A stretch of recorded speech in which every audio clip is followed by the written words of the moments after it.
लोटे अस्ति ध्यानमै दाइखानी स्टाइल हेर्ने बस्ने स्टाइल ए भगवान् कसले सक्छ भगवान् मरिन्छ क्या लास्ट हेर्नु ल ए भगवान्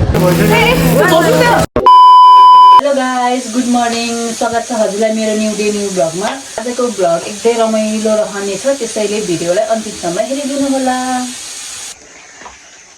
ल है हेर्नु है गाइज मेरो बुढो चाहिँ खाना खान आइसक्नु भयो है यहाँ कस्तो भयो त ड्युटी एकदम गुड भयो मेरो बुढीले पकाउँदै रहेछ म फोन नअरिकन आएको हेलो गाइज ल है मेरो बुढीले खानासाना पकाउँदैछ म चाहिँ अब घर आएको मेरो बुढीले खाना पकाउँदैछ मेरो बुढीले चाहिँ फुलहरू हेर्नु टन्नै रोपेछ होइन मेरो बुढीले मलाई डल्ले खुर्सानी मनपर्छ भनेर रोप्थेको डल्ले खुर्सानी अब म बाहिर गयो अस्तिको त्यो लोटेको ठाउँ देखाउँदै जाँदैछु यहाँ लोटे थियो अस्ति झ्याम्मै दाइफानी यहाँ यता पनि बनाउँदै हुन्छ होइन यहाँ पनि बनाउँदै हुन्छ हेर्न सक्नुहुन्छ मैले चाहिँ यहाँ दाल रेडी बनाइसकेको छु यो दाल चाहिँ मैले गोलमेरा प्याज अनि हरियो खुर्सानी झानेको छु है यस्तो मिठो भयो तरकारी प्याज सिमी र उसको तरकारी यहाँ रेडी हुँदैछ बोडी र आलुको तरकारी चाहिँ रेडी भइसक्यो है ल हेर्नु त यस्तो मिठो देखेछ अब यसमा भात खाने हो यो तरकारी भयो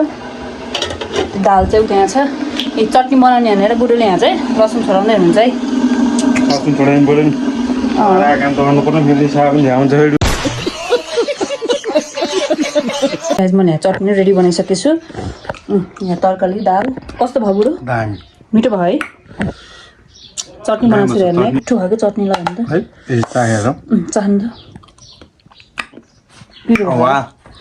मैले यहाँ मेरो चाहिँ यहाँ छ है होइन गाइज मेरो बोर्ड चाहिँ निस्किसक्नु भयो खाना खाएर कस्तो भयो तरकारी दामी मिठो भयो होइन चटनी दामी दाल भात तरकारी दामी ल ल बाई बाई बेलुका भेटौँला है ल ल हेर त बाई बाई 2 hours later के नि भान्जो हाम्मा हाम्मा हाम्मा आमाले खुवाउँदै है क्या मस्त बेकार जिंदगी है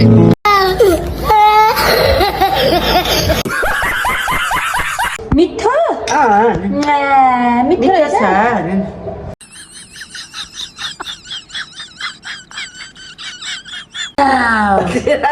जो ल हेर यिनको स्टाइल हेर्नु स्टाइल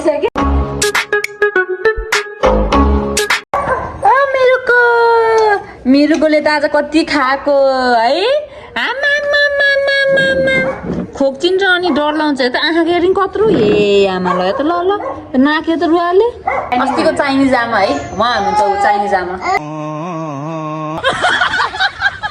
2 hours later बुढो गर्नु भयो है लास्टै ए मलाई लास्टै गर्नु भयो क्या है हामी चाहिँ लेक्चर जाँदैछौँ हजुरले भिडियो कन्टिन्यू गरिदिनु होला र माया साथ दिनु होला है हामी हजुरलाई चाहिँ बाटोको भ्यू देखाउनेछौँ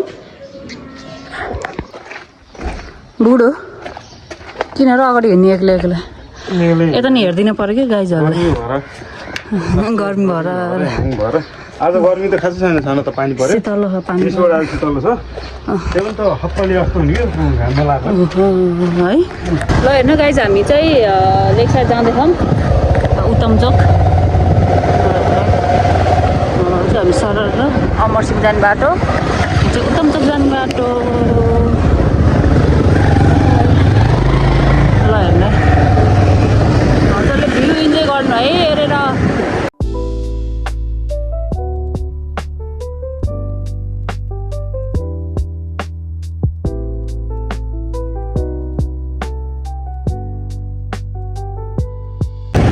हाम्रो चाहिँ यो पोखराको बिर्फी चोक है हेर्न सक्नुहुन्छ तपाईँहरूले है स्कुल बस रहेछ यहाँ चाहिँ हाम्रो पोखराको बिर्फी चोक टाढादेखि डर लाउँदै गाइज है ल हेर्नु यस्तो दामी देखेछ हाम्रो बिर्फी चोकको ठुलो पर्दा ल हेर्नु है गाइज सबैले ए पृथ्वी चोक यता माथि नयाँ पर्दा जाने बिर्फी चोक के अरे हामी चाहिँ यताबाट तर सिजन चोक हुँदै होइन सिजन चोक हुँदै लेक साइड जाँदैछौँ वर्ल्ड हुँदै यसमा है ए साथीले यता चाहिँ माथि चिपी ढुङ्गा जाने है हामी चाहिँ गाइज सिजना चोक आइपुग्न लाग्यौँ है। सिजना चोकको पुलमा नि आइपुग्न लाग्यौँ। फाइनली हामी चाहिँ कामे जाने बाटोतिर आइपुग्यौँ। र हामी यस्तो दामी दामी होटेल छ कि यतातिर ल हेर्नु न, यस्तो दामी छ। तपाईँहरू पोखरा आउनुभयो भने चाहिँ ठाउँ पक्कै घुम्नु होला है लेक साइड। ल हेर्नु है गाइज, फाइनली फेवा के अरे फेवा लेकै भन्छ है, फेवा लेक आइपुग्यौँ हामी। ल हेर्नु त गाइज, इन्जोय गर्नु है यो भिडियो हेरेर हजुरले। यस्तो दामी देख्यो ल हेर्नु त, दामी देख्छ। फाइनली हामी आइपुग्यौँ है। यस्तो रमाइलो लाग्छ कि ल हेर्नु त, यस्तो आनन्द छ त। अनि ल हेर्नु त ल, लास्टै रमाइलो लाग्छ कि है, आफ्नो ठाउँमा आफ्नै देशमा है यस्तो देख्न पाउँछ है। हामी चाहिँ अब यहाँबाट सिधै जानेछ उतै तल त हो नि है, हामी उतै तल हेर्नु पछि अँधेर भइसक्यो कि भगवान्। ल है जङ्गल जङ्गल, कस्तो जङ्गल है यहाँ है, चिसो नि हेर्नु बर्तीमा।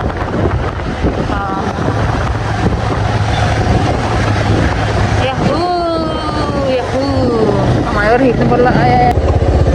हामी चाहिँ यहाँबाट तल जान्छौँ। अब हेर्नु है, लास्ट ओह्रालो रहेछ हेर्नु त बाटो। ए भगवान् मरिन्छ क्या, लास्ट ओह्रालो हेर्नु ल।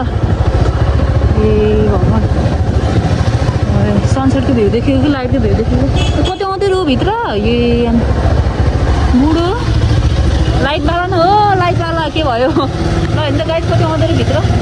टिकट तर टिकट ल हेर्नु गाइज, अब उजेलो हुन्छ एकछिनमा।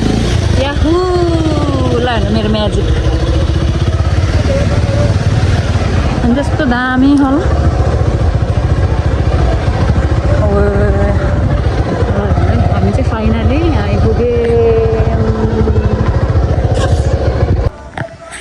हामी चाहिँ फाइनली आइपुग्यौँ बुढो र म।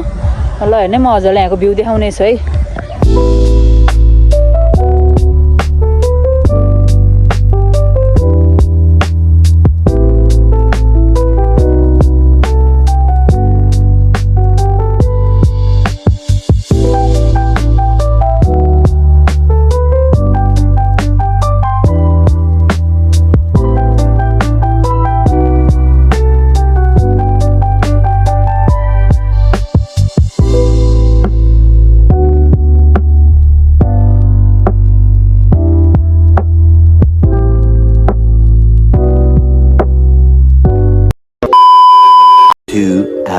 Later. हेलो गाइज, आज चाहिँ मेरो सासू मम्मीको बर्थडे थियो। त्यसैले चाहिँ हामी चाहिँ दाउरा थकालीमा चाहिँ मम्मीलाई सरप्राइज दिन गएका थियौँ। र यहाँको भ्यू हेर्नु यस्तो राम्रो कि है, लाइटहरू बलेको यस्तो राम्रो थियो।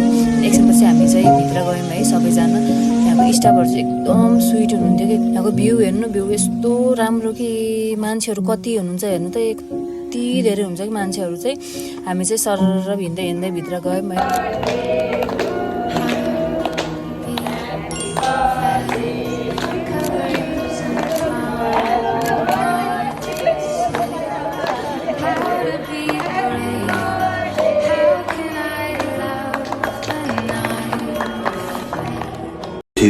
Hours later. हाम्रो चाहिँ फाइनली खाना आएको थियो। खाना एकदम मिठो थियो है यहाँको चाहिँ। हामी चाहिँ अनि बाथरुम गयौँ। बाथरुम जाँदा चाहिँ मिरर देखेँ। मिरर देखाइसकेपछि म सेल्फी हानेँ। त्यसपछि बुढा आउनुभयो, बुढोसँग नि सेल्फी हानेँ। आजको भ्लग चाहिँ यति नै रहनेछ र यस्तै माया र सपोर्ट गरिदिनु होला र लाइक, सब्सक्राइब र सेयर गर्न नबिर्सिनु होला। By by.